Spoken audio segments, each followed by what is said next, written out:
just wanted to ask Stan if you've ever had a story that you would love to tell, but didn't think that it would work out quite well. If I had a story I'd love to tell, I didn't hear the rest.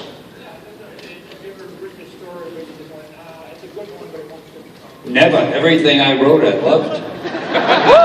No, seriously, if I didn't like it, I wouldn't write it. Everything that I wrote was something that I wanted to say, and if I couldn't think of anything to say, I didn't write it. So maybe I'm the only author like that, but I love everything I wrote. I am my biggest fan.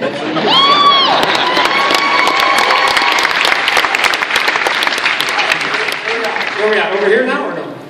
Yeah, back over here. Oh, back over here. Okay. Oh, Wolfie, what do you got? Look at it. Gives him a feeling of power to be the one to point. Yeah, let's go down here. Yes, sir. What would you like? Who's his super favorite Marvel character? Okay. Let's go ask the man. Stan the man. Right? I'm Todd the God. You remember that? Say nothing. I'm just reading something to him. It's cute. He wants to know, of all the characters you put, you said he was cute. I hope he's like under 7 years old. And my favorite. I guess if I have to have a favorite, and I really don't, because they're all like my children, but if I had to have a favorite, it would have to be Spider-Man.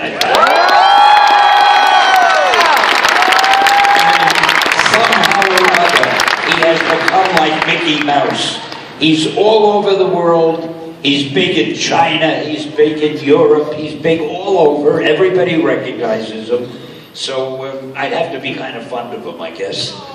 But is there any character traits? Why him? Why him? I just told you why him. Well, he's big in a lot of other countries. I mean, he's become like Mickey Mouse all over the world. People know him and love him. So how can I not love him? Oh, he's big in China. So and besides, he's more like me than anybody. Oh, there we go. All right, we got. They're telling me we've got 3 more questions, and then. How do you know there's only 3 more? What? Something from up there came down and whispered that to you? No, because were you engaging these good people? I didn't engage you. I don't know what the hell you even got up here. We got 3 more questions. Yes, ma'am. Hi. I was wondering how many characters, if any, have a real-life basis on people you've known throughout your life? People what? So, the characters you play, Oh, I'm sure. I don't think any writer writes any character without subconsciously thinking of people or movie stars or somebody who has those characteristics. But I don't do... There was only one. There was only one character I wrote where I was really thinking of a person when I wrote him, and that was Tony Stark, whom you may know as Iron Man.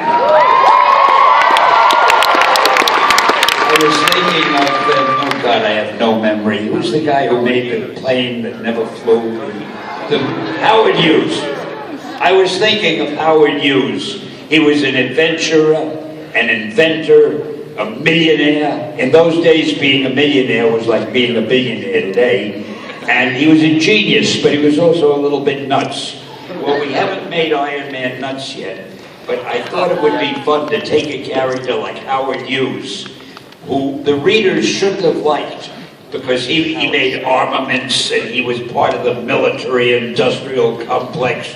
And in those days, the teenagers hated those kind of people. And I thought it would be a challenge, a fun challenge, to take a character like that and see if I could make him popular. So that's the one character that I wrote that I really was thinking of a person. Everybody else, just fiction. Thank you. All right, thank you. What's our next question over here on this side? 2 more. Okay, so like my question is what's the day in the life of Stan Lee? You know, like how does it feel? Like you can't go to the grocery store without people like, you know, like a day in the life? What is that? Yeah. Are you so famous now that you can't go out like Stan Lee? Was the first question, man? Well, I will admit, people now do recognize me. When I go to the airport and they're searching, you got to put your arms out and they pat you down. I hope you don't mind, Mr. Lee, they say. So people stop me in this. It's funny. People used to stop you in the street if you were famous and ask for an autograph. Now they ask for an autograph and they say, can I take a picture of you? Because everybody has a little phone with a camera in it. So a lot of people do that in the street. And I got to admit, I love it. I don't get offended. I don't get angry. In fact, sometimes I pass somebody who doesn't say, hey, aren't you Stan Lee? I get a little offended. Didn't you recognize me? Where'd you been? All right, last question here. Yes, sir. What was your inspiration or like creation idea for Spider-Man? Because that was my childhood hero, and I thank you for that, Stan Lee.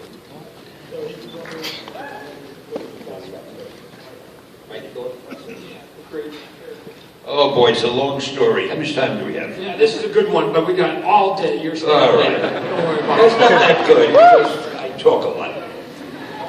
I had just done whatever heroes I had done, maybe the X-Men and Fantastic Four, I forget which, and my publisher, who was a strange guy, but I won't discuss that now, but he said to me, hey Stan, I think we're on a roll. We have a couple of good-selling heroes. Come up with another one for me. So I wanted to keep my job, so I went home and started thinking. I saw a fly crawling on the wall, and I thought, wow, wouldn't it be cool to have a hero who could stick to the wall like it? No, I'm not telling the truth. In those days, they probably didn't have the word cool. I probably said, wouldn't it be groovy? To have a character crawl on the wall. So I thought, sort of like an insect. And then I thought, okay, now I need a name. To me, names are very important. Like the Hulk. I mean, you had to love a guy called the Hulk. Anyway, I thought, what do I call the guy? Insect Man? Nah, it didn't sound dramatic. Mosquito Man? Nah. And I went down the list and I got to Spider-Man. Spider-Man. I said, wow, I've got my name. Then I decided to make him different. I'd make him a teenager. And finally, I thought to make the readers empathize with him, I'd give him a lot of personal problems. He'd be poor, he'd live with an aunt who's always sick, and stuff like that. So I went to my publisher the next day, and I was so excited. I told him my idea, and he said, Stan, that is the worst idea I've ever heard. He said, first of all, people hate spiders, so you can't call a hero Spider-Man. You want him to be a teenage hero? Don't you understand teenagers can only be sidekicks? And then he said, and you want him to have personal problems?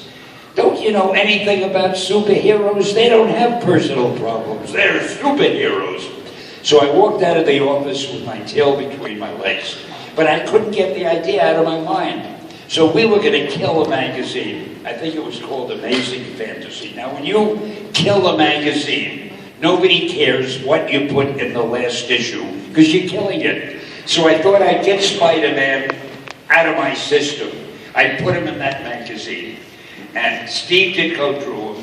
I gave it to Jack Kirby first, but he made him look too heroic. I said, I wanted to be just an ordinary, klutzy kind of teenager. Gave it to Steve Ditko, who drew klutzy characters. And we featured him on the cover, and I forgot about it. About a month later, after the sales figures came in, my publisher came running into my office, and he said, hey, Stan, do you remember that Spider-Man character of yours that we both liked so much? I swear. He said, let's make a series of it. And that's how Spider-Man was born.